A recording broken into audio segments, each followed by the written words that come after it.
الكرة المصرية. أسوان يبدأ من الجبهة الشمال بهجمة جيدة مبكرة مع البداية عرضية خطيرة ممكن، إنما يدي الحكم فاول. خطيرة أول هجمة لأسوان ادى ركلة جزاء، ركلة جزاء مع أول حوار مع محمد فتحي حارس المرمى.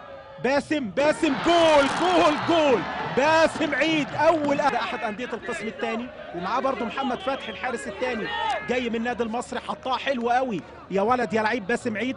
الراجل ثبته كده بأنكل رجله ومغطي مكان الاثنين المساكين. ياخدها اسوان عن طريق فوزي. حلوه التمريره انما في رايه، مفيش رايه. خطيره عمر بسام يا لعيب خطير.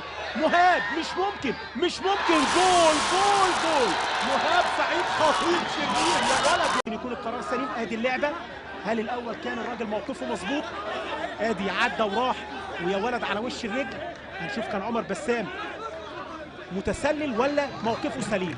ادي اللعبه برضو دي ما تجيبلكش، لازم يجيبوا لنا عمر بسام اول ما الكوره جات له. كان احمد سمير فرج فين وكان فين كمان هشام ابو خليل.